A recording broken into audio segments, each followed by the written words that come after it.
fire in the hole! Alright, let's put together this cherry almond glazed pork loin. Please stay tuned.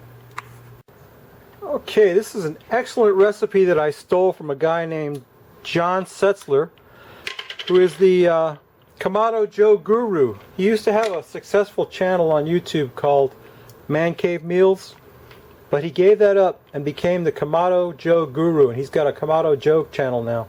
I'll put a link at the end of the video so you can see that.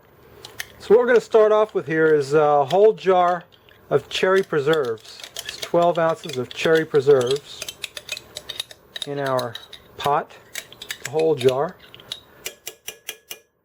And to that we're going to add, the recipe calls for a 1/4 cup of light Karo syrup, but all I have is dark. I don't think it's going to affect it that much. So I'm going to put in a 1/4 cup of dark Karo syrup. And it's hard to get that out of that cup. Stuff's sticky. Let's put a little bit more.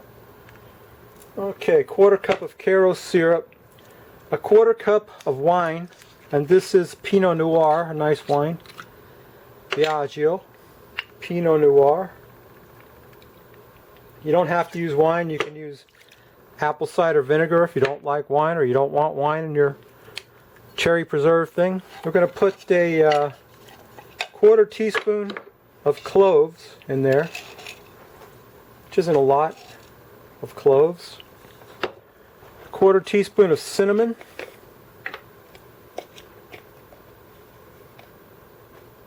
And a 1/4 teaspoon of nutmeg.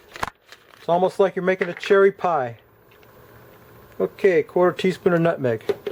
Now we're going to get that on the fire.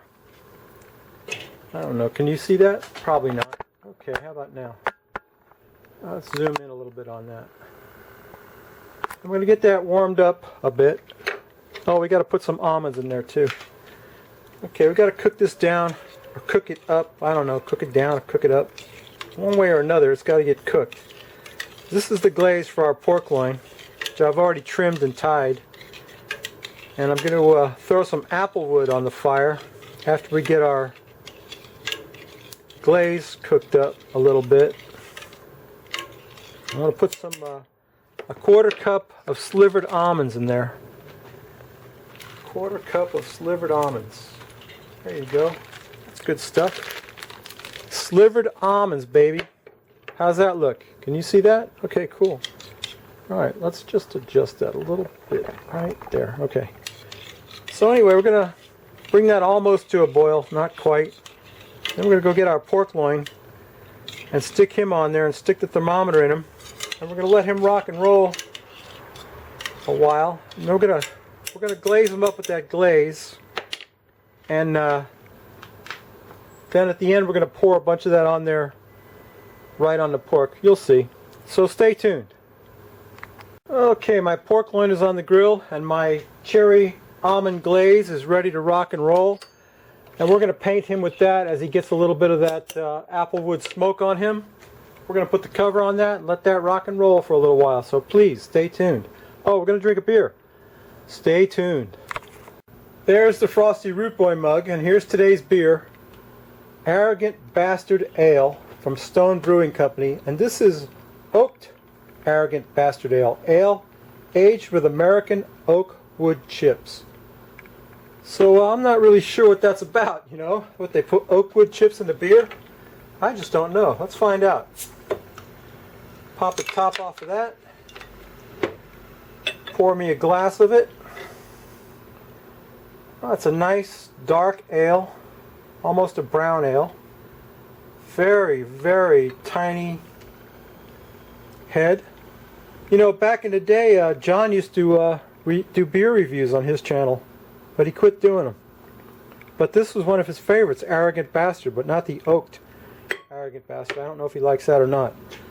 But there's a Root Boy mug. Let's quaff the froth off of that roll. You know what I'm talking about? See the froth? I'm going to quaff it. Ready? Here we go. Oh, it smells really good. I can smell, I don't know how to describe it. It just smells good.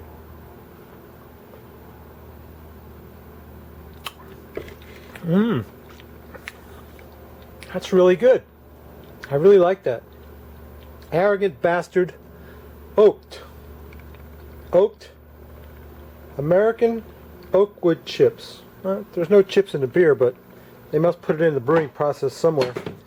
So let's take a peek at our pork loin. He's been sitting on there a while, and I've been basting him with that wonderful, rich cherry almond sauce. So stand by, we'll take a peek at him.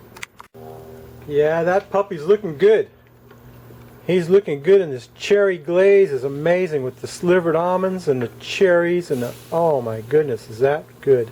And we're going to cut him open and pour some of that on top of him when he gets done. He's nowhere near done, so you stay tuned and I'll show you what that looks like. Well, I'm losing the daylight here, but I want to get this on the plate and cut it up and slather some of that that stuff on there, that glaze. Sorry about that. How's that look? Want to see that a little closer? Let's get a little closer.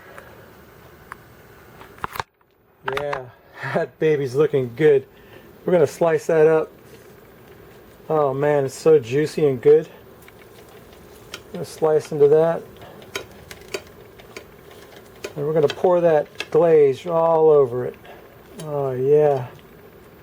That's that pork loin, baby. How's that look? We're going to try to do this artfully like the big boys do. You know what I'm saying? Like smoky ribs and ballistic barbecue and Linda's Pantry, how they all make it look so pretty. So we're going to cut a few slices of that, fan it out like that, and then pour that cherry glaze on there. Make it look really pretty. Oh yeah, look at that. Oh yeah, don't that look good? Look at those cherries on there, all that stuff. All that almond glaze. Boy, that looks great. Oh yeah. I think I got a winner there. What do you think? Okay, so as usual, if you like this crap, please subscribe. Let me back out of that a little bit. If you like this crap, please subscribe. If you don't, go over and see John at Kamado Joe. This is his recipe. It's a winner. And he also posts to my Facebook page, All-Star Barbecue Bloggers. We got the best of the best on there. Barbecue bloggers, the best people going. So go check that out. I'll put a link for that too. Let's get a little bit centered on that. Isn't that pretty? I want to take a picture of that. That's so beautiful. It tastes so good. Look at it. Look at those cherries, man. That pork and cherries can't be beat. Okay, anyway, I'll see you next week. Root Boy out.